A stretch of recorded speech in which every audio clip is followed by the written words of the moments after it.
장 27절과 34절을 본문으로 어떻게 하여야 라는 제목으로 하나님 말씀 전해보도록 하겠습니다. 오늘 말씀의 제목이 뭐라고요? 어떻게 하여야. 네. 어떻게 하여야. 네. 오늘 본문의 내용을 짧게 요약하면 사도들을 감찰하고 감독하던 감옥의 간수가 예수님을 믿게 되고 그의 온 가족도 예수를 믿고 구원받은 놀라운 구원의 얘기입니다. 할렐루야.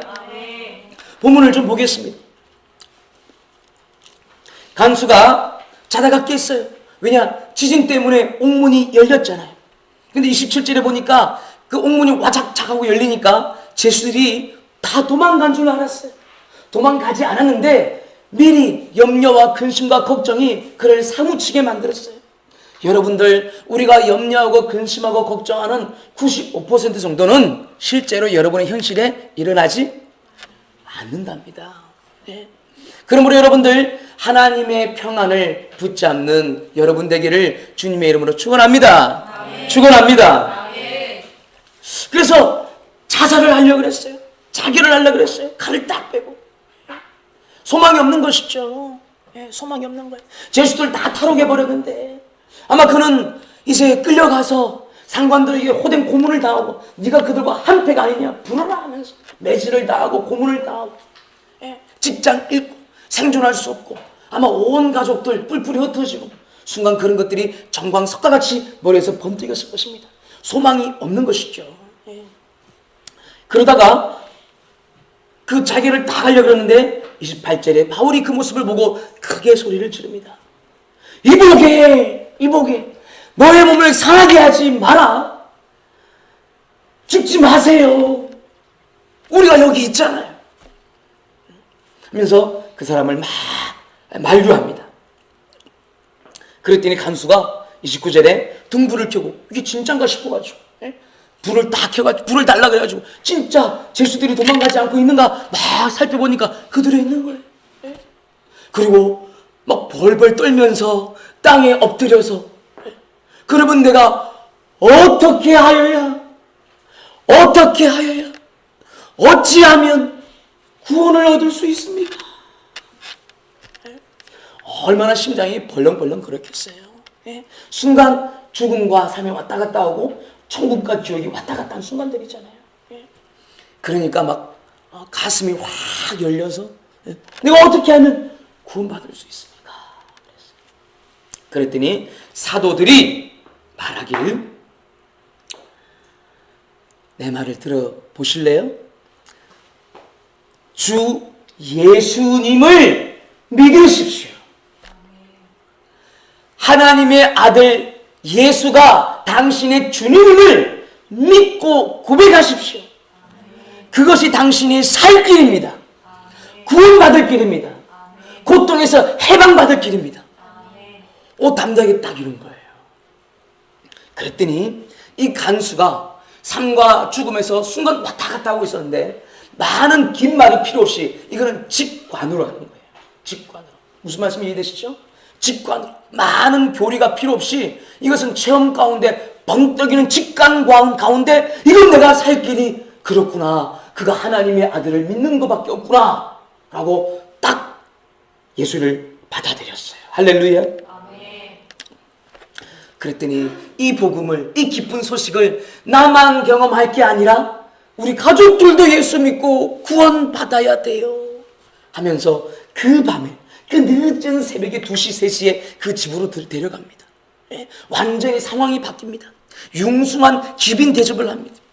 여러분들, 예수님을 믿으면 우리의 상황이 바뀌는 일이 있어요. 아멘이십니까? 아멘. 하나님의 존귀가 우리 가운데 임할 때가 있다 이 말입니다. 아멘이십니까? 어저께까지는 바울과 실라는 완전히 죄인이었고 완전히 인생 끝난 사람들이었죠. 하나님의 은혜가 있을 때 우리는 하나님의 존귀를 덧입게 되는 것입니다. 여러분들의 삶이 때로는 박하고 때로는 뭔가 좀 질척거리고 때로는 좀 외면당하고 경시당한다고 할지라도 사랑하는 여러분들, 소망을 가지시길 바랍니다. 하나님은 여러분들을 존귀하게 하실 줄 믿습니다. 그 밤에 생각해 보세요. 그 다 자고 있는 그 밤에 사람들, 가족들 다 깨워서 그 맞은 자리를, 피가 떡이 되어 있는 그 허벅지와 엉덩이를 정성스럽게 닦고, 그리고 음식을 마련해서 그 밤에 정성스럽게 꺼냅니다. 그리고 그 온 가족이 침례를 받았어요. 물에 쫙 들어가면서. 할렐루야. 예. 예수를 믿겠다 그러면 어느 날 어느 때라도 침례를 베풀 수 있는 것이 성경의 모습이었습니다. 그래서 우리 기독교 침례회, 침례교회. 예. 그래서 저는 그런 기도를 합니다. 언젠가는 매주 침례하면 좋겠다. 예. 저는 그러고 싶어요. 그 말은 무슨 말인지 이해되세요? 뭐 부활절이라든가 뭐 어떤 절기 한 번 모아가지고 침례하는 게 아니라 매주 침례하면 좋겠다. 무슨 말씀이 이해됩니까? 이 이가 매주마다 구원받는 백성이 있는 거예요. 아멘이시죠? 그렇게 되기를 저는 기도해요. 할렐루야. 여러분도 기도해 주십시오. 그렇게 이 가족에게 구원이 이르렀는데, 저는 설교를 준비하면서 한 가지의 질문이 듭니다. 그게 뭐냐면, 이 간수가 그렇게 혼비백산에 있을 때 질문하는 건 굉장한 질문이거든요. 어떻게 구원을 받을 수 있습니까? 어떻게 구원받습니까? 어찌하면 내가 구원받습니까? 난 이 질문이 조금 이상해요. 아니, 어떻게 하면 받길요? 어떻게 하면 구원받겠어요? 빨리 도망간 죄수들 빨리 잡아야 구원받죠. 자기가 문책받지 않고 징계당하지 않고 직장 유지하고 생계 이어나가고 사회생활 할 수 있죠. 어떻게 구원받게요?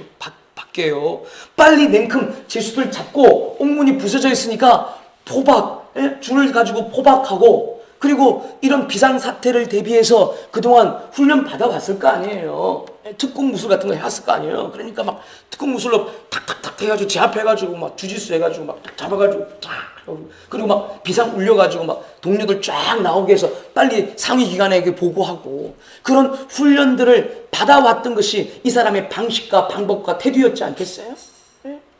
근데 무슨 뜬금없이 무슨 구원이라 그래요. 갑자기 어떻게 구원받냐요? 빨리 포박해야지. 그래 생계를 유지할 수 있죠.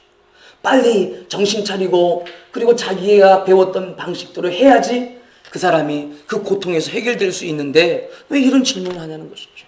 참 이상한 거예요. 사랑하는 여러분들, 오늘 말씀을 통해서 여러분들에게 첫 번째로 하고 싶은 말씀은 뭐냐?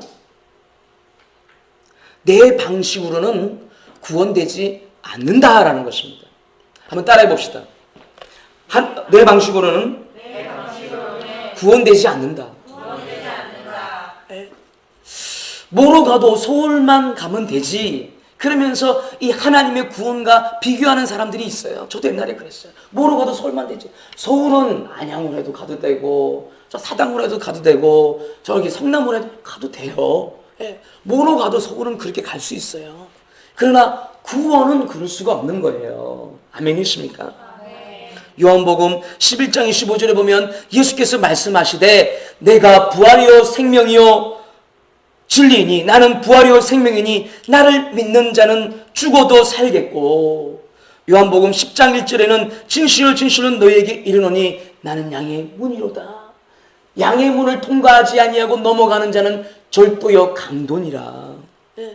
내가 곧 길이요 진리요 생명이니 나로 말미암지 않고는 아버지께로 갈 자가 없다라고 분명히 선언하셨어요. 아멘이십니까? 구원의 길은 하나님의 방식, 곧 예수님밖에 없다는 것을 성경은 선언하고 있는데, 여러분 이거에 대해서 다 이제 아시죠? 아멘이십니까? 근데 우리가 구원 이후에 이 땅에서 구원을 누리는 삶, 우리가 죽어서 애프터 라이프에서 우리가 천국 가거나 지옥 가거나 여기서 구원받았다고 하면 이거는 동떨어진 게 아닙니다. 이 땅의 삶이 여전히 연장선에 있는 겁니다. 이걸 여러분 잘 이해하셔야 돼요. 근데 교회 생활하는 많은 분들을 보면 이게 따로따로 되어 있는 사람들이 많더라고요. 구원이 우리가 예수를 믿는 길밖에 없어요. 아멘이십니까? 그러면 이 땅을 살면서 구원을 또 경험할 수 있는 그런 권리가 있는 거예요. 아멘이십니까? 우리는 이 땅을 살아가면서 많은 환난과 역경과 어떤 어려움들을 겪게 됩니다. 그때마다 구원이 뭐예요? 그 환난, 고통에서 해방받는 그 감격입니다. 아멘이십니까? 그 어려운 염려와 근심과 걱정거리에서 자유로워지는 것이에요. 아멘이십니까? 희한한 것은 문제거리가 여전히 있음에도 불구하고 나는 충만해진다는 것입니다. 아멘이십니까? 네. 근데 어떻게 해요? 네. 아무렇게나 해도 구원된다고 생각하는 사람들이 많은 것 같아요. 네. 아니 좀 하나님이 전능하시고 사랑이 많으시다라면 그냥 구원시키면 되지. 이런 질문들 여러분이 들어봤거나 아니면 해본 적이 있을 겁니다. 네. 하나님 그냥 구원시키시면 되지. 뭘 복잡하게 자꾸 그러시나. 나 같으면 안 그럴 것 같은데. 그건 바로 내가 하나님보다 똑똑하다는 것을 자기가 말하고 있는 거예요. 무지한 얼마나 대단한 오만과 얼마나 교만인지를 모르겠어요. 여러분들 하나님의 구원은 하나님으로부터 오는 선물입니다. 아멘이시죠? 그러면 이 구원을 받는 것은 하나님의 방법을 받아들이는 것밖에 없어요. 아멘이십니까? 그게 예수님이라는 거예요. 그럼 우리가 이 땅을 살아가면서 이 땅에서 구원도 그러니까 염려와 근심과 걱정에서 해방되고 자유로워지는 것. 우리의 구원은 저 영원한 세계에서 구원과 이 땅에서 구원 동떨어진 게 아니에요. 이거는 그대로 연장선이에요. 아멘이십니까? 영육의 구원이에요. 우리의 부활은 몸의 부활이지, 우리의 부활은 몸과 육의 전인적 부활이지, 몸만 따로 부활, 영만 따로 부활이 아니에요. 아멘이십니까? 우리 사도신경에서도 배웠죠? 그러면 우리가 이 땅을 살아가면서 그런 분들이 많은 거예요. 뭐냐면 많은 역경과 환난과 고통과 어떠한 인생의 거칠은 문제를 맞닥뜨리게 되는데 그때 우리는 어떻게 해야 되는가라는 질문을 하게 마련이죠. 왜? 우리는 그 고통에서 벗어나고 싶으니까. 이슈는 다 달라요. 문제거리는 다 달라요. 그러나 분명히 그런 질문들을 합니다. 이것이 질문이 안 되는 거는요, 그거는 구원하고 관계가 없기 때문에 그래요. 예를 들어서 내가 누군가를 만나러 가기 위해서 새로운 도시를 찾아간다. 어떻게 해야 되나? 어떻게 하면 그 고통에서 해결될 수 있나?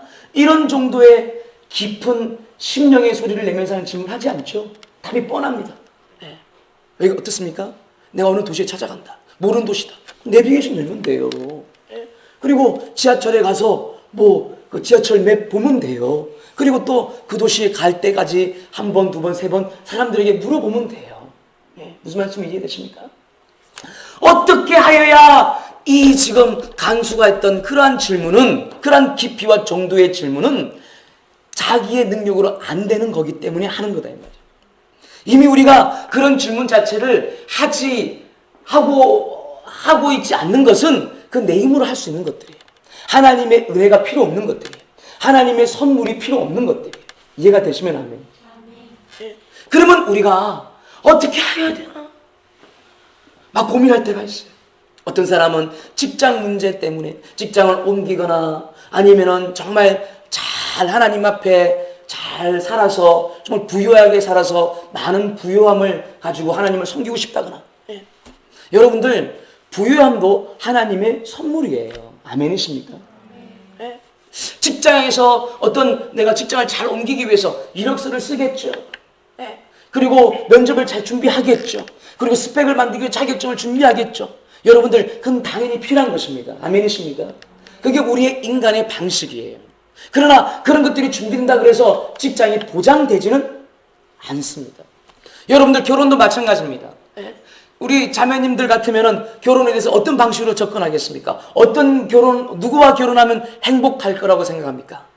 대략 그냥 생각하기로 키는 1m 얼마 정도? 60대 괜찮아요? 지금 수련이 눈을 깜빡 그렸어 이렇게 60 하면서 이렇게 나도 작은데 키는 1m 한 84 이상. 자매들 부인하지 않고 있어요. 수입은 600 정도. 800이면 더 좋고. 한 달에. 게다가 뭐도 있으면 딱이에요. 신앙이 있으면 딱이지. 그러면 고민 없지. 여러분들 이게 우리가 접근하는 방식이에요. 그런데 그렇게 결혼한다고 해서 꼭 행복이라는 것이 내게 주어질 거라는 보장이 있습니까? 그렇지가 않습니다. 왠 줄 아십니까? 그래서 우리는 어떻게 하면 결혼생활 행복할까? 왜 결혼생활 행복하지 않을까? 그런 고민을 하게 마련이고, 이 어떻게 해야 이 고통에서 해방되는가? 곧 그것은 구원에 대한 질문이에요. 결혼에 대한 행복, 하나님의 선물이기 때문에 그렇습니다. 아멘이십니다. 네.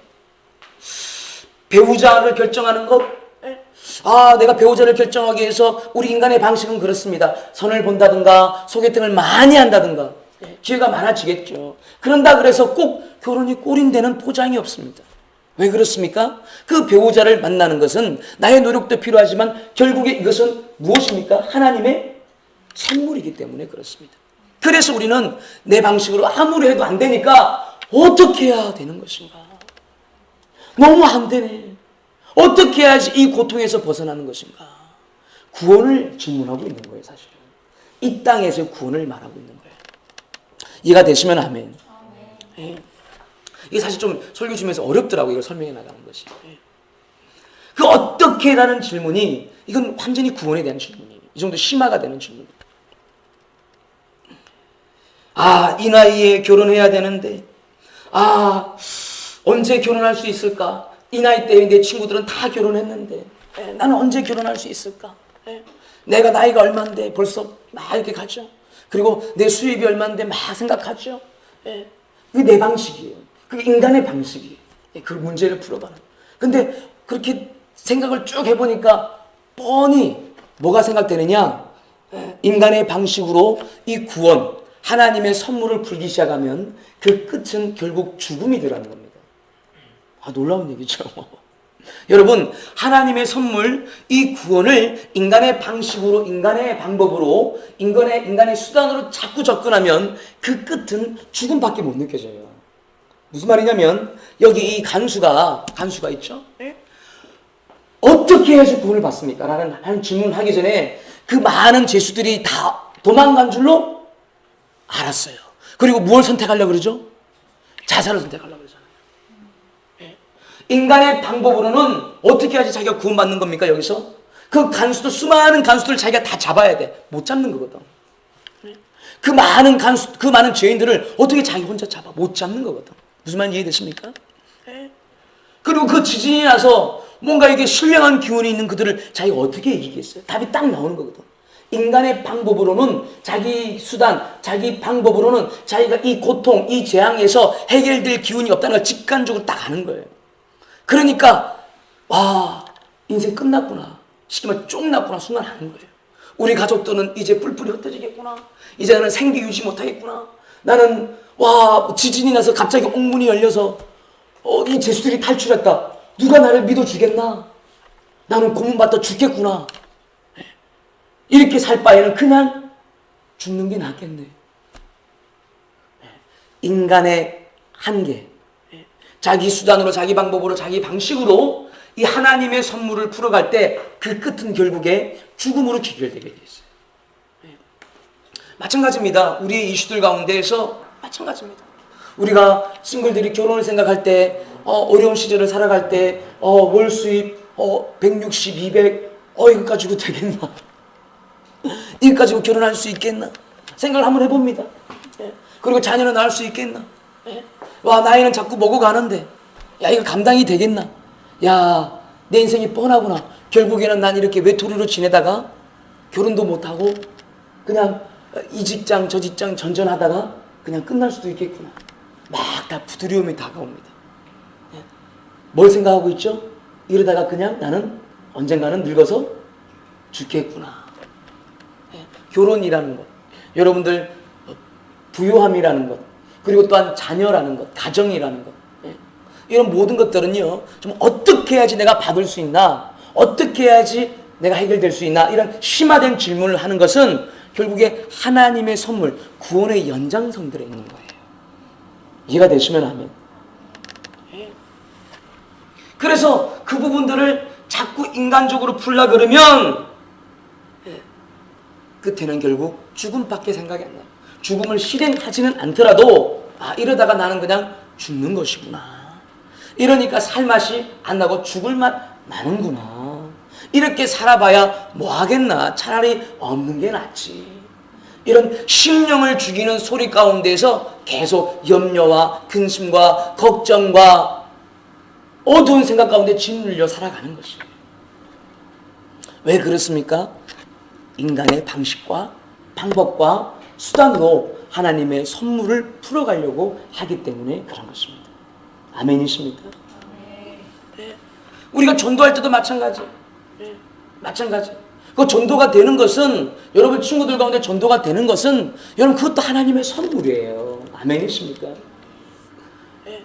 그러니까 이 부분에서 이제 깨닫는 부분이 필요한데, 그게 뭐냐? 우리의 방식으로는 안 되는구나예요. 정말 중요한 거에 대해서.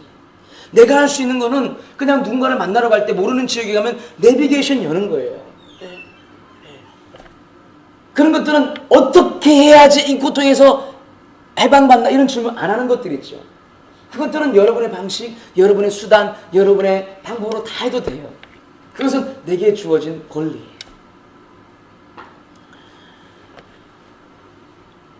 인간의 방식으로 풀면 죽음이 한계일 수밖에 없는 것을 여러분들 깨달으시길 바랍니다.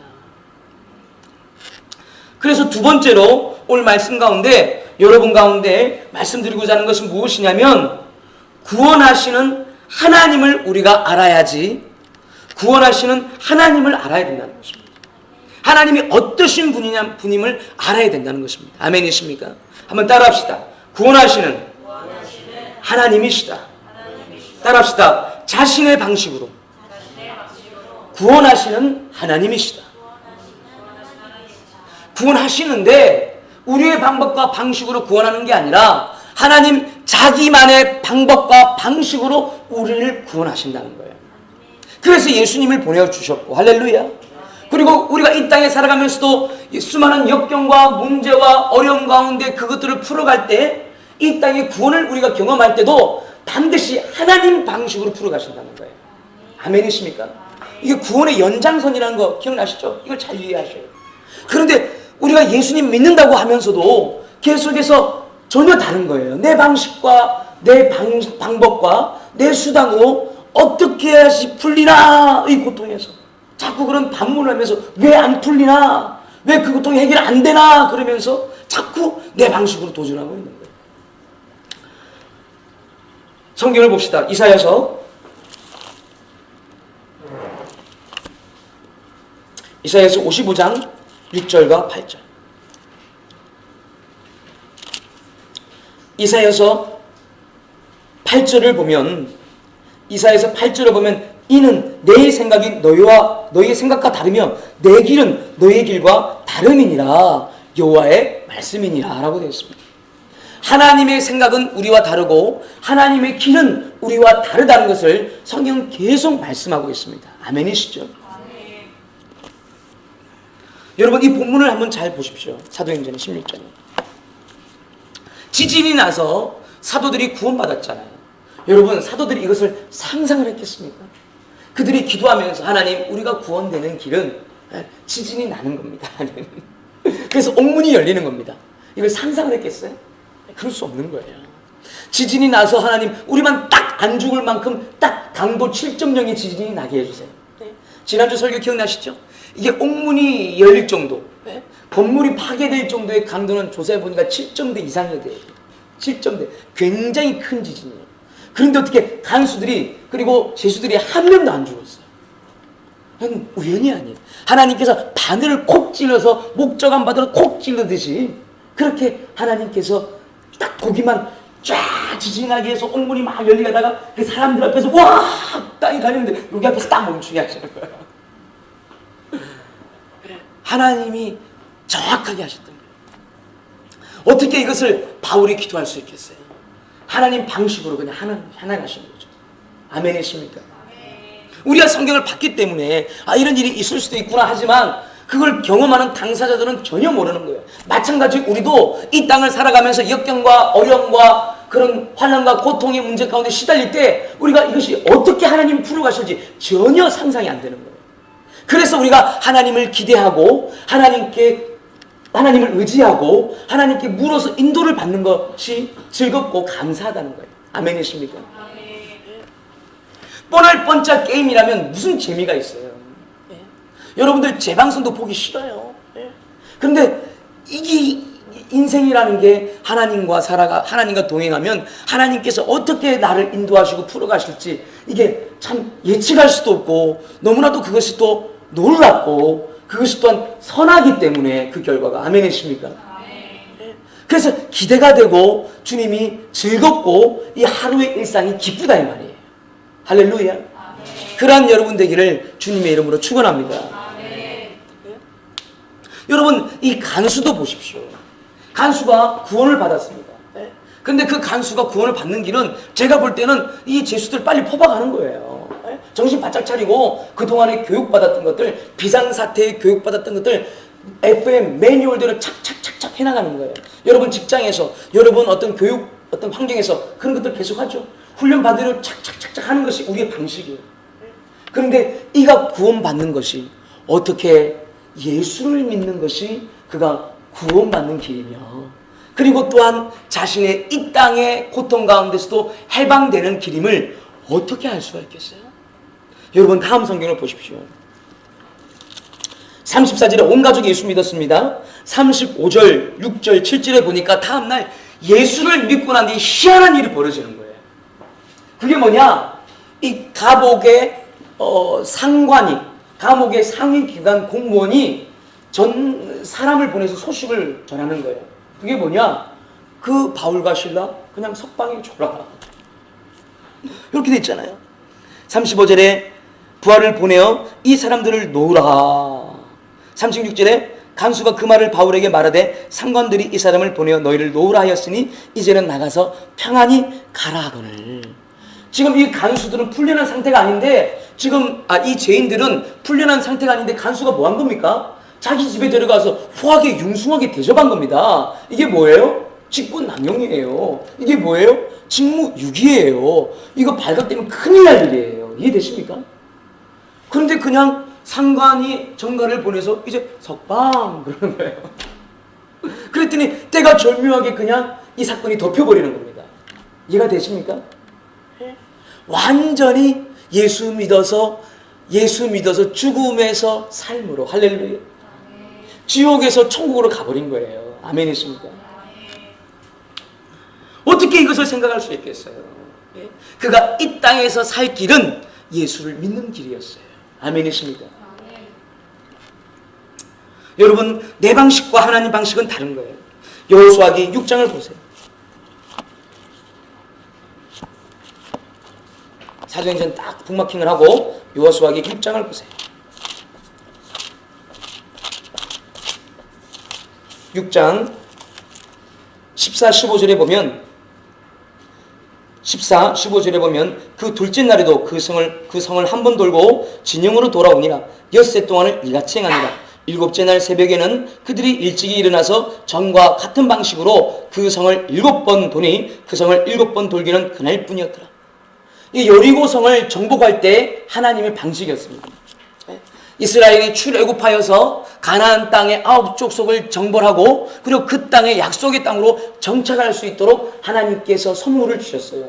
그런데 그 땅을 취하러 갔는데 굳건히 문 닫힌 여리고 성이 버티고 있는 거예요. 환영하겠어요? 아니에요. 정복해야 돼. 근데 하나님 방식이 뭐냐? 그 성을 이스라엘 온 사람들이 한 200만 명 되는 사람들이 그냥 하루 동안 돌아라는 거예요.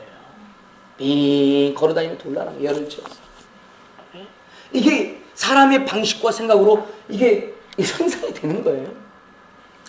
우리의 방식, 사람의 방식은 뭡니까? 돌기라도 한다면 돌면서 화살이라도 좀 쏘는 거죠. 돌면서 우 하고 심리전이라도 좀 하는 거죠. 그리고 창 던지는 거죠. 그리고 공성전, 투석기 큰 타워 만들어가지고 막 땡겨가지고 막 큰 돌돌이 딱딱 때리면서 성벽을 때리면서 공성전 하는 거죠. 그런 것이 성을 정복하는 우리의 방식입니다. 근데 하나님께서 그런 것들을 일절하지 못하게 하고 어떻게 합니까? 그냥 성을 돌라라는 거예요. 돌아버리는 거예요. 이게 도대체 무슨 의미가 있는지. 그리고 7째 날에는 어떻게 하라고요? 7번을 돌라 그래요. 자, 이게 하나님 방식이었어요. 예. 그렇게 일곱째 날 그들이 온전히 순종해서 돌 때 여리고성은 갑자기 무너지기 시작했어요. 할렐루야. 아멘. 하나님이 무너지게 하신 겁니다. 아멘이십니까? 예. 출애굽기 민수기 21장을 봐요.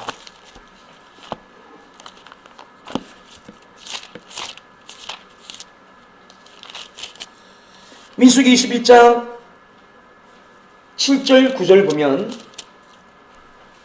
백성이 7절 9절 보면 백성이 모세에게 말합니다. 여호와 당신을 향하여 원망함으로 범죄하였사오니 여호와께 기도하여 이 뱀들을 우리에게서 떠나게 하소서. 모세가 백성을 위해 기도하매 여호와께서 모세에게 이르시되 불뱀을 만들어 장대 위에 매달아라. 물린 자마다 그것을 보면 살리라. 이스라엘 백성들이 출애굽의 광야 생활할 때 하나님을 원망하고 하나님의 종 모세와 여호수아 다 원망했어요. 그래서 하나님께서 그 원망을 들으시고 어떻게 하셨느냐? 징계하셨어요. 독이 있는 독뱀들을, 불뱀들을 막 그 광야 가운데 막 모아가지고 풀어 놓으셨어요. 그래서 원망하는 이스라엘 백성들이 막 그 뱀에 물려서 독이 막 퍼져서 많은 사람들이 죽게 된 거예요. 근데 하나님께서 그랬더니 이들이 이제 그 징계를 받으니까 어떻게 해야지 우리가 살 수 있나? 우리 방식으로 안 되는구나. 하나님께 나아갑니다. 모세에게 나아갑니다. 모세, 당신이 하나님과 좀 친하니까 하나님께 기도해서 우리가 낫게 해주세요. 그렇게 요청합니다. 그랬더니 하나님의 응답이 와서 그 응답이 뭐냐? 노스로 만든 뱀을 저 장대 위에 달아두어서 그 노스로 만든 뱀을 보면 낫도록 해주겠다. 여러분, 인간의 방식이 뭡니까? 약을 좀 써야 되는 거 아니에요? 뭐 좀 신기한 그런 산에 있는 그런 풀들, 그죠? 신령한 그런 풀들을 찾아가지고 어떻게 그 독에 물린 자리에 좀 써야 되는 거 아니에요? 하다못해 맛있는 음식을, 영양가 있는 음식이라도 막 줘야 되는 거 아니에요? 환자를 돌보기 위해서. 하다못해 여러분들 그 환자들 독이 막 퍼져가면 더 퍼져서 사람 죽기 전에 손가락을 자른다든가 팔을 자른다든가 그러는 게 인간의 방법이잖아요. 그런데 그 독에 퍼져서 죽게 된 그 사람들을 살리는 방법이 노스로 만든 뱀을 보래요. 와, 보고 싶겠어요? 당연히 안 보고 싶죠. 나중에 예수님이 이것을 얘기합니다. 인자가 녹뱀이 광야에서 들린 것 같이 나도 높이 들려야 되리라. 그 예수님을 믿는 것이 구원하시는 하나님의 방식이라는 거예요. 아멘이시죠? 여러분들, 아니 그러면 우리도 만약에 독에 산에 등산하다가 독사한테 물려서 독이 퍼지면 갑자기 녹뱀 만들어서 녹뱀 봐야 됩니까? 그런 얘기 아니에요. 이거는 그 당시에 그 사람들에게 주어진 하나님의 방식입니다. 중요한 원리 원칙은 뭡니까? 우리가 구원받는 것은 하나님이 명하시는 방식에 순종하는 것밖에 없다는 거예요. 아멘이십니까? 구원이라는 큰 선물, 그 위대한 선물은 내 방식과 내 방법으로 내가 소유할 수 있는 게 아니라 온전히 하나님을 따르고 순종하고 믿고 신뢰하는 것밖에 없다는 거예요. 아멘이십니까?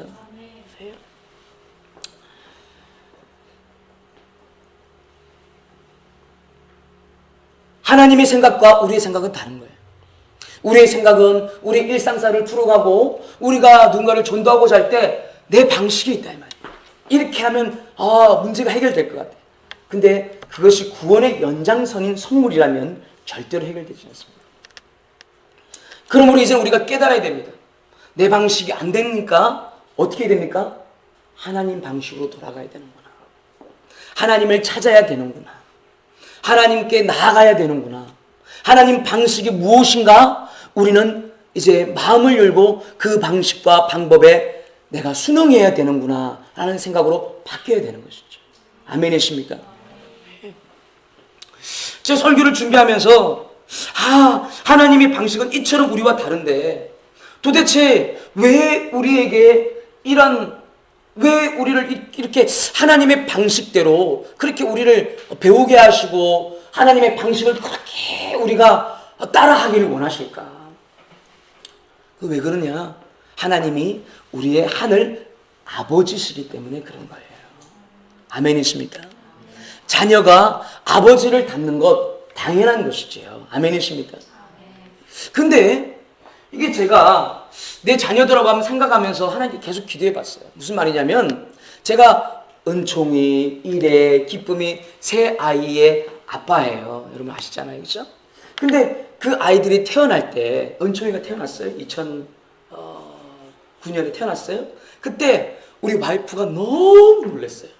주변의 사람들이 산부인과 그 병원에 와서 병문안 하고 아이를 보러 왔을 때 너무 기뻐하면서 놀랐어요. 어떻게 말하냐? 그 아이를 보면서 나를 번갈아 보면서 목사님은 너무 똑같이 생겼어요. 너무 기뻐해 주는 거예요. 그 기쁨이 느껴져요. 근데 저는 어땠을까요? 속으로 그냥 그래요. 안 기쁜 게 아니라 그냥 덤덤한 거예요. 왜 그렇게 생각됐을까요? 내 아이인데 나를 닮는 게 당연한 건데 안 닮으면 이상한 거지. 이거는 DNA 유전 법칙이라는 게 있는데 눈, 코, 입 나 닮는 게 당연한 건데 그게 그렇게 기뻐할 일인가 싶은 거예요. 저는 주변 사람들이 그렇게 기뻐해 주시니까 저도 호응하고 싶어서 예 이렇게 했지만 제 속마음은 그랬어요, 솔직히. 그리고 또 둘째가 태어납니다. 이래가 태어납니다. 그랬더니 주변 사람들이 목소리가 더 하이톤이야. 목사님, 와! 둘째는 더 닮았어요, 목사님. 어쩜 이렇게 똑같아요? 내 마음 어땠을까요? 덤덤해요. 이게 유전 법칙이잖아요. 무슨 말 이해됩니까? 생김새 유전 법칙이에요. 네. 셋째가 태어났을 기쁨. 또 와이프가 또 주변 사람들 그래요. 목사님 진짜 이거는 똑같아요. 막 그래요. 너무 좋아하시는 거야. 네. 그리고 어떤 사모님이 젖을 물려주실 때 민망하시대.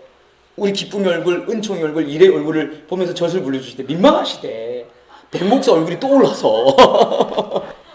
너무 똑같아. 너무 좋아해 주시는 거예요. 근데 나는 그때마다 이게 덤덤한 거예요. 안 닮아서. 우리 아이가 무슨 사생아도 아니고 무슨 불륜 관계에서 난 것도 아니고 여러분 그 소설 있잖아요. 발가락이 닮았네. 그게 그 얘기예요. 발가락이 닮았네. 너무 유전법칙적으로 닮은 구석이 없으니까 남편을 안심시키기 위해서 발가락이 닮았잖아. 그러면서 그 출생의 비밀을 덮어주는 얘기예요. 내가 그런 경우도 아니고 나는 사랑하는 아내와 하나님의 은혜 가운데 그렇게 해서 정말 그렇게 잘 자란 남녀가 결혼해서 하나님의 은혜로 자녀를 이렇게 선물로 받았는데 그게 날 닮는 거죠. 당연히 눈 닮고 코 닮고 입 닮고. 이렇게 설교를 준비하면서 하나님을 닮는 게 하나님 원하시는 건데 자녀들이 왜 이 방식마저도 이렇게 닮게 하길 원하실까? 이 방법마저도 그렇게 닮는 것을 좋아하실까? 자꾸 이게 의아스러운 거예요.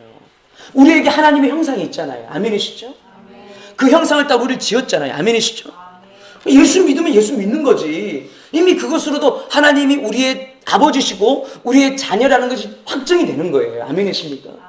근데 왜 그렇게 예수 믿은 다음에 이 방식을, 하나님의 방법을, 하나님의 그 라이프 스타일을 우리에게 계속 요구하시고 가르치시고 그게 안 되면은 계속 광야 생활을 할지언정 그렇게 뺑뺑 돌지언정 그렇게 맹훈련을 시킬까? 설교를 준비하고 기도하며 제가 깨닫게 되었어요. 한 가지가 떠올랐어요. 우리 자녀들과 관계에서. 생김새가 닮은 거는 그렇게 기쁘지 않아요. 그건 당연한 거예요. 근데 우리 아이들이 나의 장점의 어떤 행동 방식을 닮아가면 내 속에 약간 뿌듯함이 있더라고요. 무슨 말이냐면 제가 뭐 대단히 부지런하거나 대단히 탁월한 사람도 아니지만 제 장점 중에 하나가 좀 정리를 좀 하고 싶어 하는 게 있나 봐요. 정리를 잘하는 게 아니고 정리를 좀 하고 싶어 하는 게 있나 봐요. 그래서 아이들하고 이렇게 지내다 보면 집이 엉망이 되잖아요. 그죠? 장난감이 뭐예요. 그래서 아이들은 싫지만 청소하자 그래요. 제가. 그러면 우리 은총이는 막 이제 청소를 잘합니다. 막 작지만 몇 살 안 되지만 막 이런 책을 막 힘을 내서 밀어붙여가지고 반드시 세우겠다고 막 반드시 내가 그거 보면서 그렇게까지는 안 해도 되는데 그리고 일에는 베란다 청소하겠다고 가고 알아서 해요. 알아서 좀 해요. 키가 안 닿는 것들은 제가 하고. 우리 기쁨이는 그런데 너무 어려서 뭐 베란다를 어떻게 청소할지도 모르고 어디에 갖다 놓을지도 모르고 이런 것들이 너무 세세하게 가르치기 힘들어요. 그죠? 근데 지도 또 해야 돼. 그렇잖아요. 해야 돼. 공동체잖아. 그러니까 막 이렇게 눈치를 보다가 놀고 있으니까 혼나기도 하고 언니들한테. 그죠? 너는 왜 안 해?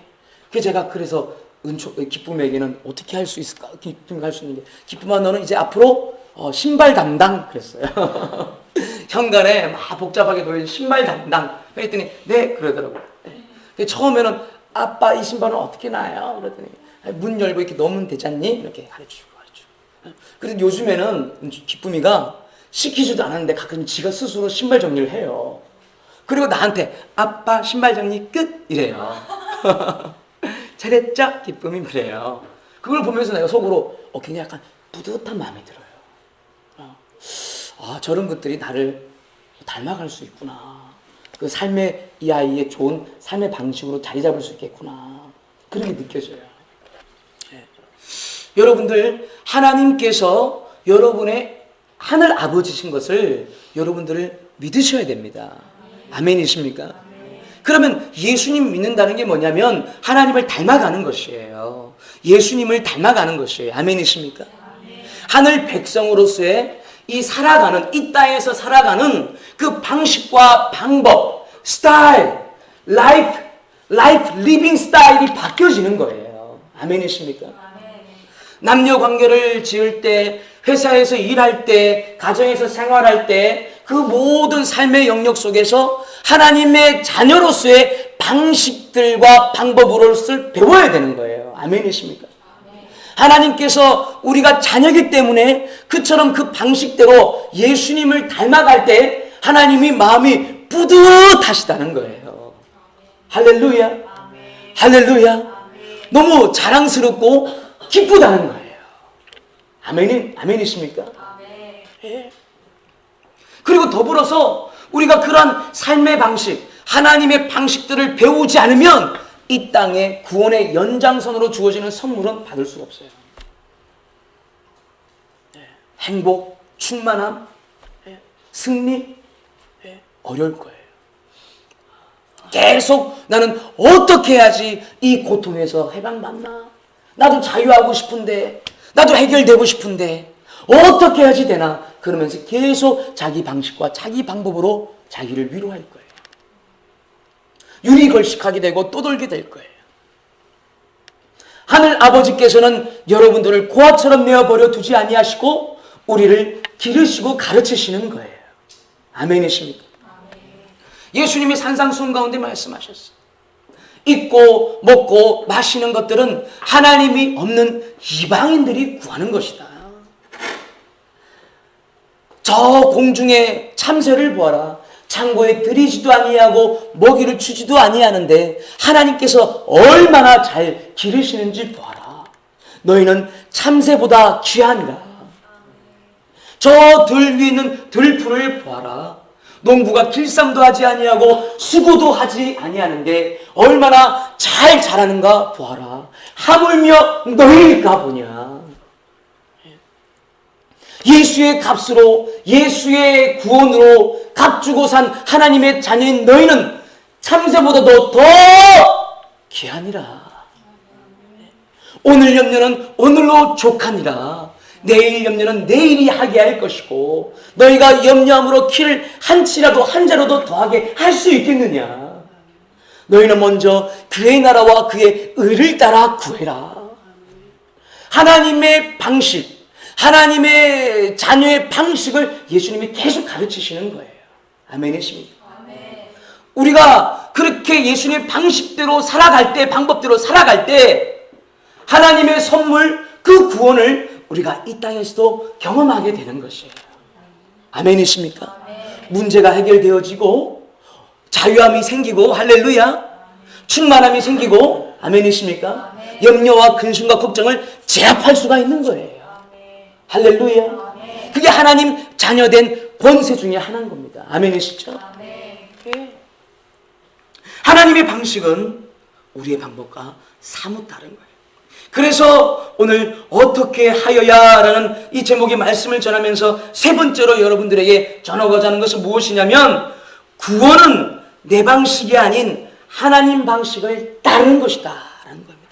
따라하겠습니다. 구원은 내 방식이 아닌 하나님의 방식을 따르는 것이다. 이 땅에서의 구원받은 이후에 구원받은 자녀로서 살아갈 때 이 땅에서의 육의 구원도 마찬가지라는 거예요. 육적인 이 삶의 구원도 마찬가지라는 거예요. 그것도 구원이기 때문에, 여전히 구원의 연장선이기 때문에, 하나님의 선물이기 때문에 하나님 방식으로 우리가 대응할 때야 그 문제를 풀어갈 수가 있고 구원을 경험할 수가 있는 겁니다. 인생 문제 해결도 내 방식이 아닌 하나님 방식을 배워가는 것이죠. 이 본문 가운데 바울이 오늘 사도행전 16장 가운데 이 바울이 이 사건을 통해서 선교와 복음 전하는 게 확 바뀝니다. 전도가. 그동안은 바울은 말로써 전도하고 선교하는 줄 알았던 것 같아요.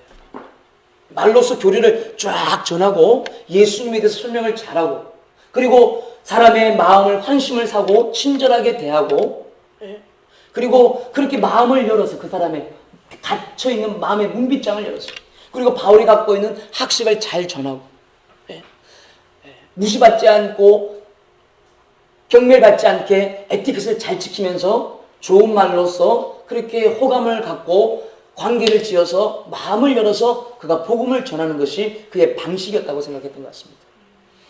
근데 이 사건을 통해서는 그는 확 바뀝니다. 여러분 고린도전서 1장을 보세요.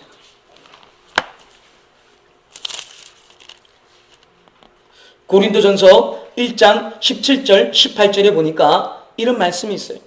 바울의 말입니다. 그리스도께서 나를 보내심은 침례를 베풀게 하려 하심이 아니요 오직 복음을 전하게 하심이로되, 나를 보내신 것은 예수를 전하게 하기 위함인데 지혜로 하지 아니함은 그리스도의 십자가가 헛되지 않게 하려 함이니라. 18절에 십자가의 도가 멸망하는 자들에게는 미련한 것이요 구원을 받는 우리에게는 하나님의 능력이 됨이니라. 그동안은 바울이 자기의 말과 자기의 행위와 자기의 방식이라는 거예요. 여러분들 당연히 이런 것들 필요해요, 안 필요해요? 필요합니다. 그러나 사람의 마음 문빗장을 여는 것은 안 되는 거예요. 여러분 세일즈하는 사람이, 영업하는 사람이, 여러분들 그의 방식이 뭡니까? 자기가 파는 물건에 대해서 자기 직업에 대해서 프로페셔널하게 그저 빈틈없이 딱딱딱 설명할 수 있고, 고객에게 젠틀하게 나이스하게 고객의 입장에서 설명해주고, 그렇게 마음을 열어갈 때 잘 팔 수 있는 확률이 많아지겠죠. 여러분 그러나 그런 방식을 아무리 주장해도 아무리 써도 물건을 팔 수 있는 보장은 없습니다. 왠지 아십니까? 선물이기 때문에 그래요. 그래서 장사가 잘 되고 사업이 잘 되고 부유한 삶을 살 수 있다. 아, 이 부유한 것도 하나님을 위해 쓰겠다. 이 목적에 선한데 왜 안 될까? 여러분들 내 방식으로는 안 되는 거예요. 하나님의 방식이 필요한 것입니다. 아멘이십니까? 이 지금 바울이 그 간수의 문빗장에, 마음의 문빗장을 열기 위해서 젠틀하게 나이스하게 한 게 있습니까? 전혀 없습니다. 전혀 없어요. 아무것도 없어요. 설명할 수 있는 기회도 없었어요. 바울과 실라, 이 사도들이 했던 것은 그냥 예수를 전하다가 그들이 고소를 당했고, 그리고 억울하게 매질을 당하는 것을 참아내는 것밖에 없었습니다. 이해되십니까? 그들이 매질을 그렇게 당하고 나서 그 피가 떡이 되어 있는 그 몸을, 호흡이 간신히 붙어 있는 그 몸을 그 감옥에서 누워있을 때, 많이 맞았을 때 하나님이 기뻐하시는 기도, 많이 맞더라도 하나님을 높여드리는 찬송과 경배, 하나님이 기뻐하시는 기도. 할렐루야. 그런 모습으로 그냥 살았던 거예요, 그때. 간수가 보니 이 사람은 지금 죽을 위기이고, 이 사람은 그냥 살려달라고 액을 복걸할 위기인데, 오히려 자기가 믿는 신 때문에 자기가 곤란하게 되었는데, 그 신 때문에 곤란하게 되었는데 오히려 그 신을 사랑한다 그러고 감사하다 그러고 위대하다 그러고 그 죽을 위해서 그러고 있는 그 모습을 보고 그 소리를 들을 때 이 간수가 마음이 이상해지는 거예요. 저 사람은 도대체 뭔가, 저 사람이 뭔가 비밀이 있나, 저 사람이 무슨 사연이 있나, 저 사람이 말하는 그 신은 또 뭔가 내가 믿는 신하고 좀 다른 것 같은데, 벌써 이런 질문을 한 상태인데 그때 지진이 났던 거예요. 이미 그의 문빗장은, 마음의 문빗장은 열어 제껴져 있는 거예요. 아멘이십니까? 이걸 누가 하시는 겁니까? 하나님이 하신 거예요. 사도들의 그 십자가를 지는 그곳에서 문매 맞고 죽을 위기, 그 예수를 따르다가 십자가 지는 그 곤란한 공경에 처했을 때 억울하다, 변명한다, 도망가겠다, 피하겠다가 아니면 십자가를 굳게 지고 가는 그 모습을 볼 때 그들은 마음의 문빗장이 열려지는 겁니다. 예수가 누구인지 몰라요. 하나님은 누구인지 몰라요. 이것은 설명이 필요하거든요. 학습이 필요하거든요. 그러나 그들은 복음을 받아들일 준비가 되고 있는 거예요. 아멘이십니까? 그리고 그런 말을 하는 것이죠. 어떻게 해야 내가 구원을 받을 수가 있나요? 그것도 벌벌벌 떨면서 땅에 엎드려서 완전 상황이 역전됐어. 사도들의 그 십자가의 도로 말미암아 하나님이 일을 하시는 것이죠. 하나님이 구원시키시는 것이죠. 아멘이십니까? 어떻게 해야 구원받느냐고 그렇게 간절히 매달려서 바지가랑이 붙잡고 묻는데, 거기다가 이미 밥이 다 차려진 거 아니에요. 예수를 믿으면 됩니다. 할렐루야. 예수를 믿으면 됩니다. 말하지 않아도 이게 구원되는 것이 하나님의 방식이구나. 아멘이십니까? 굳이 내 방식으로 다 하지 않아도 하나님께서는 어떻게든지 구원하시고 전도하시고 선교하실 수 있는 하나님이시구나. 발람의 나귀를 통해서도 말할 수 있는 하나님이신데, 하나님은 위대하신 하나님이신데, 나는 주님의 방식을 받아들이고 주님의 말씀과 주님의 감동 가운데 십자가를 지듯이 순종하는 것밖에 없구나. 그것을 바울이 깨닫는 거예요. 아멘이십니까? 그 십자가의 도는 미련해 보이죠. 왜 매질을 맞냐면 자기가 믿는 신 때문에. 안 믿는다 그래 버리면 되지. 그렇다고 무슨 상이 나오겠어요? 돈이 나오겠어요? 근데 그것이 하나님께서 일들을 풀어나가는, 선물을 주시는, 구원을 주시는 하나님의 놀라운 비밀스러운 방식이라는 것을 그가 깨달았던 거예요. 아멘이십니까? 이게 보니까 부부관계, 이게 보니까 자녀관계, 이게 보니까 모든 대인관계에서 똑같아요. 십자가의 도로서 다 풀어져요. 내가 어떻게 그 사람을 바꾸려고 어떻게든 해봐요? 안 돼요. 결국에는 내가 십자가를 지게 될 때 하나님께서 일을 하시게 되는 거예요. 아멘이십니까? 중국의 연변에 과학기술대학교라는 곳이 있습니다. 그곳은 한국인들이 세운 학교예요. 대학교예요. 그곳의 교수님들은 선교사님들이에요. 다 선교사님들이에요. 이 교수님들이 선교사로서 유학도 갔다 오고 박사도 몇 개 있는데 그러한 안락한 삶을 다 던지고 그곳에 선교를 가시는 거예요. 셀러리는 없어요. 교수라고 해서. 그냥 다 자기들이 자비량으로 다 감당해요. 자기들이 지원을 받던, 자기들이 투잡을 뛰던 완전히 그런 믿음 선교들을 하시는 거예요. 근데 그곳에 중국에서는 전도를 하면 안 돼요. 불법이에요. 공산주의 나라잖아요. 아직도. 그래서 공개적으로 하면 바로 보고되고 바로 잡혀고 고문당하고 외국인들은 고문하고 추궁하고 추방시켜버려요. 그런데 이 중국 과기대에 중국이 학교가 잘 되다 보니까 중국의 공산당원 고위 자제들도 그곳에 막 가고, 그리고 심지어는 북한 공산당원의 자제들도 간다는 거예요. 좋은 학교가 됐다는 거예요. 그런데 그렇게 유명해진 학교가 되는데 놀랍게도 80% 이상은 입학할 때는 다 공산당원 아이들이에요. 장군들 아들이고. 근데 졸업할 때가 되면 80% 이상은 예수를 믿고 졸업한다는 거예요. 놀랍죠. 말로 전도를 할 수 없는 그 학교예요. 이게 이해가 안 되는 거예요. 예수님에 대해서 말할 수 없는 그 학교에서 이거 어떻게 전도가 되나? 직접 전도하면은 걸리면 큰일 나는데 하나님 방식은 다른 거예요. 그 아이들이 선생님들을 보면서, 교수님들 보면서 이상한 거예요. 저 외국 나갔다 오고 안락한 삶이 보장 나가 있는 이 똑똑한 사람들이 이상하게 이런 중국 같은 어려운 나라 와가지고 고생하고 쌩고생하고 자기들이 별 볼 게 없는데, 자기들은 사실 별 볼 게 없는데 왜 이분들이 자기들을 아들처럼 딸처럼 그렇게 아껴주고 헌신해주고 있는지. 그리고 월급도 없대. 이상한 거예요. 그러면서도 그 사람들의 모습이, 그 사람들의 라이프 스타일들이 이상하게 기뻐하고 똑같은 어려움들이 있을 텐데, 자녀가 아프고 아내가 아프고 그리고 때거리 걱정을 하고 이런 것들이 세상에 말을 안 듣고 분명히 있을 것인데 이상하게 기뻐하고 이상하게 뭔가 살며시 웃고 있고, 뭔가 이분들은 뭔가 자기들이 모르는, 자기들이 배워보지 못한 이상한 놀라운 비밀을 갖고 있다는 의심이 드는 거예요. 무슨 말 이해되세요? 우리가 없는 뭔가 비밀을 그들은 소유하고 있다. 뭔가를 집에다가 숨겨놓고 있다. 이런 의심이 드는 거예요. 그런데 이분들이 공개적으로는 그걸 말을 안 하는구나. 딱 눈치를 채고 개인적으로 찾아가는 거예요. 비밀스럽게. 교수님 방문을 두드리고 숙소를 두드리는 거예요. 고발하는 건 괜찮거든. 그래서 묻는다는 거예요. 교수님, 우리한테 다 주시는 것 같은데 아닌 것 같아요. 다 알려주고, 내가 다 알려주지. 아닌 것 같은데요. 뭔가 교수님한테 비밀이 있는 것 같은데, 우리가 없는, 우리가 갖지 못한 걸 교수님 분명히 있죠. 그렇게 물어본다는 거예요. 알고 싶니? 네, 알고 싶어요. 들어와봐. 그렇게 해서 예수를 전한다는 거예요. 할렐루야. 하나님께서 하나님의 방식으로 일들을 풀어 나가시는 거예요. 아멘이십니까? 우리의 방식이 아니라, 우리의 지혜로운 방식이 아니라 하나님의 방법과 방식은 너무나도 놀라운 것이에요. 할렐루야. 네. 제가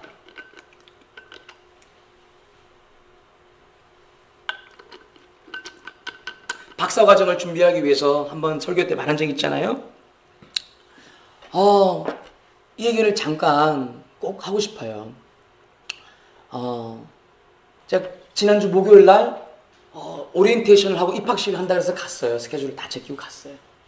그래서 일부 어느 정도 모인 돈이 있고, 그리고 일부 감당이 안 되는 또 그 등록금이 있어요. 그래서 내가 한 가지 소망을 가진 거예요.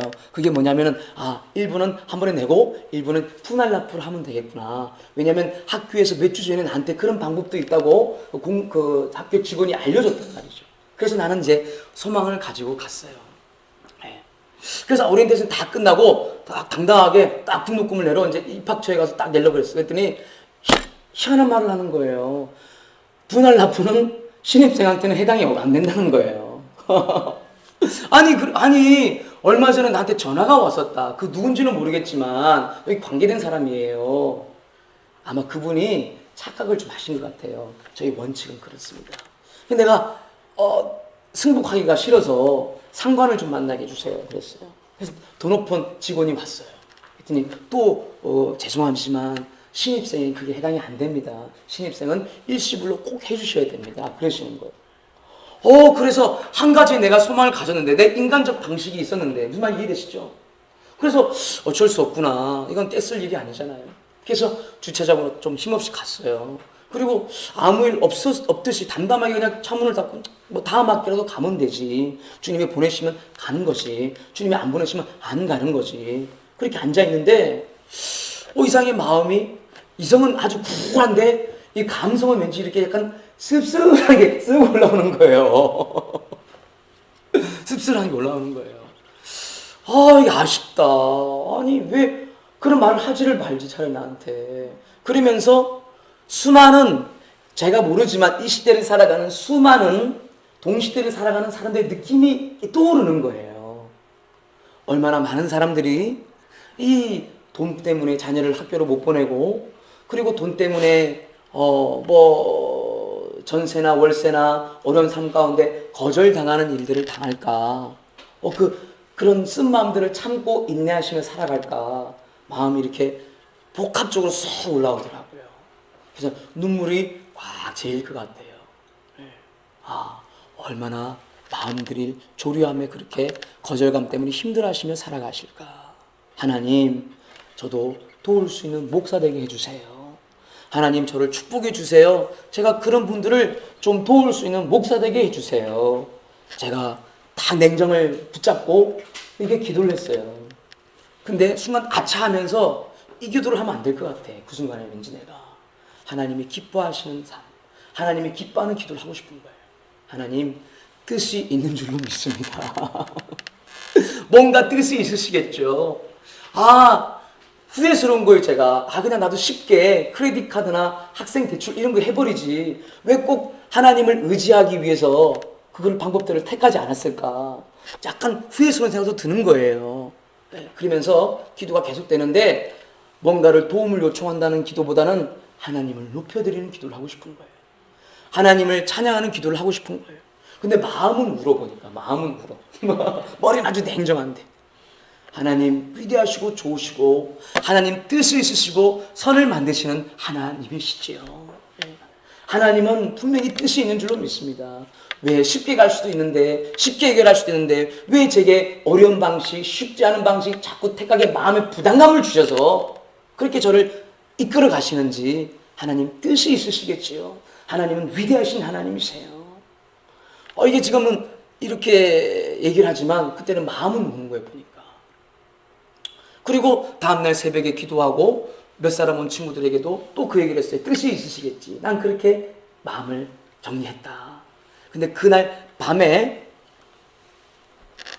한 형제가 목요일날 중보기도하는 날이 있는데 그 한 형제가 찾아왔어요.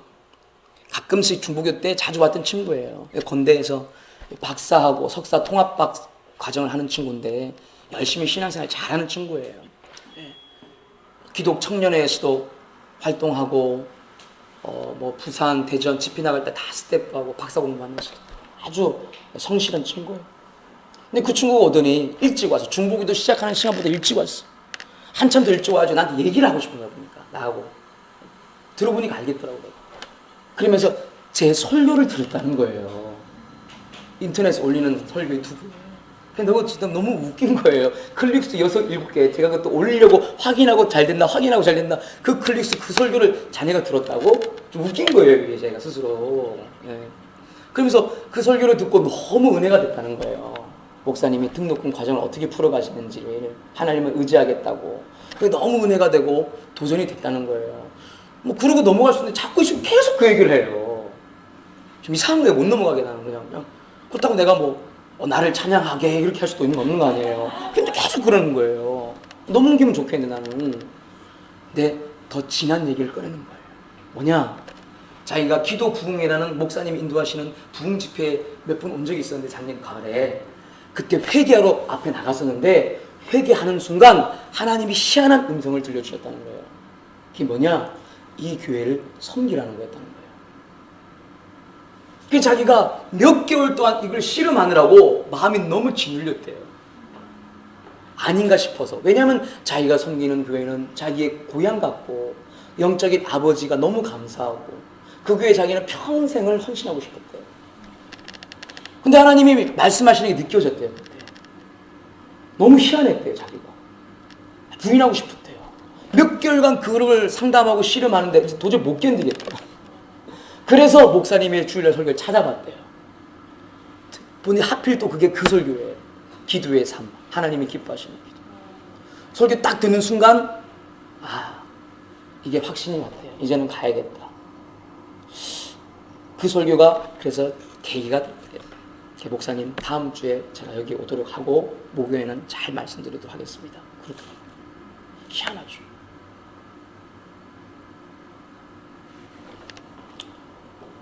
하나님이 그렇게 하시는구나. 왜 내가 그런 마음을 먹었어야 됐을까? 왜 내가 그리고 그걸 얘기를 했어야 됐을까?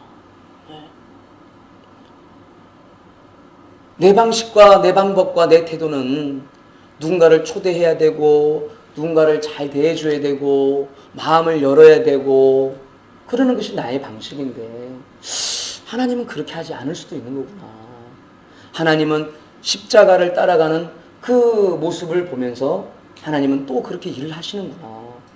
하나님의 방식대로 사는 것밖에 없구나. 그렇구나. 나는 잘 교리를 설명하고 잘 전도하고 그러면 될 줄 아는데 하나님 방식은 그게 아니구나. 하나님 방식은 그냥 하나님을 문제 가운데서도 기뻐하고 항상 기뻐하고 할렐루야. 범사에 감사하고 할렐루야.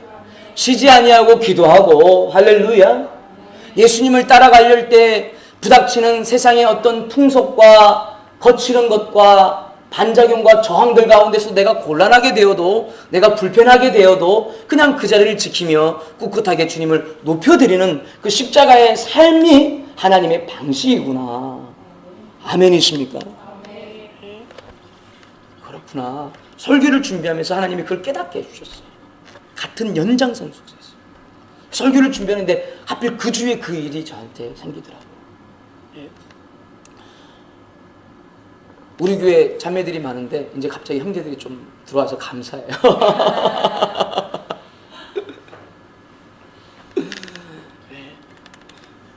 사랑하는 여러분들, 우리의 방식으로는 하나님의 선물, 구원 얻을 수 없어요. 오직 하나님의 방식을 순응하는 것밖에 없습니다. 아멘이십니까? 하나님은 좋으신 분이세요. 하나님은 위대한 분이세요. 하나님은 여러분들의 하늘 아버지가 되십니다. 할렐루야. 그러면 어떻게 우리가 하나님의 방식을 배우나? 하나는 이전 방식을 반복하지 마세요. 어떻게 하라고요? 이전 방식을 반복하지 마세요. 실수를 통해서 배우셔야 돼요. 이전에 남녀관계에서 아팠다, 문제였다, 다시 반복하지 마세요. 이전에 직장에서 실수했던 것 때문에 내가 곤란해졌다, 다시 반복하지 마세요. 그 방식으로는 하나님의 자녀로서 합당치 않다라는 거예요. 아멘이십니까? 내가 자녀를 기르면서, 자녀를 교육시키면서 뭔가 후회스럽고 또 아프다, 하나님의 방식 아니라는 거예요. 배우라는 거예요. 아멘이십니까? 두 번째로 우리가 어떻게 하나님의 방식을 배우나? 선하신 하나님의 방식을 성경을 통해서 배우라. 따라합시다. 성경을 통해서 배우라. 하나님의 방식 성경에 다 적혀 있습니다. 성경을 부단히 읽고 성경을 묵상하고 듣고 읽고 깨닫는 가운데, 그 가운데 내 것이 된 그 가운데서 그 방식을 그대로 적용해서 순종해야 됩니다. 내 상황과 일치될 때가 있습니다. 내 상황과 떠오를 때가 있습니다. 어찌해야 될 때, 어찌해야 될까라는 그런 질문이 들 때 떠오르는 성경들이 있습니다. 그 스토리들이 있습니다. 신앙의 위인들의 모습들이 있습니다. 그들이 실패했던 모습이 있고 그들이 하나님 앞에서 경건했던 모습이 있습니다. 여러분, 하나님의 방식을 성경을 통해서 여러분 배우시길 바라요. 아멘이십니까? 여러분들 안 그러면 계속 똑같은 실수합니다. 안 그러면 계속 똑같은 방식대로 삽니다. 영의 구원은 따로 있고, 여러분 이 땅에서 구원에 또 따로 있고, 신앙 따로, 교회 바깥 생활 따로 있는 그런 이분적인 사람이 될 것입니다. 예수를 믿는다고 하지만 구원의 감격과 능력을 체험하지 못하는 사람이 될 것입니다. 여러분들 성경을 통해서 배우셔야 됩니다. 아멘이십니까? 목사님을 쫄라서 알려달라고 그러고, 목사님을 찾아와서 알려달라고 그러고, 목사님께 커피 사주면서 알려달라고 그러고, 그리고 서로 얘기하고 성경을 보고. 세 번째로 어떻게 해야 되느냐? 듣는 마음을 가지고 배우시길 바랍니다. 어떻게 한다고요? 듣는 마음을 가지고 배워요. 이게 듣는 마음에서 다 못 배워요. 네, 그렇습니다. 여러분들, 우리의 생각과 하나님의 생각은 다르다는 것입니다. 여러분들, 하나님의 선물, 하나님의 구원, 하나님의 그 은혜의 선물을 여러분 경험할 수 있는 여러분 되기를 주님의 이름으로 축원합니다. 내 방식을 이제 내려놓고 하나님 방식으로 돌아가시길 바랍니다. 이제 내 방법은 안 되니까 깨닫고 내려놓고 고집 부리지 말고 하나님 방식을 배우시길 바랍니다. 이제 내 수단은 내려놓고 하나님 방법과 방식을 붙잡으시길 바랍니다. 사랑하는 여러분들은 그럴 때 주님이 기뻐하시는 거예요. 너무나도 여러분 자신을 기뻐하시는 거예요. 뿌듯하게 여기시는 것입니다. 내 자녀 다구나. 할렐루야. 그렇게 됨으로 말미암아 이 땅에서 구원을 경험하며 구원의 선물도 누리실 수 있는 여러분 되기를 주님의 이름으로 축원합니다. 기도하겠습니다.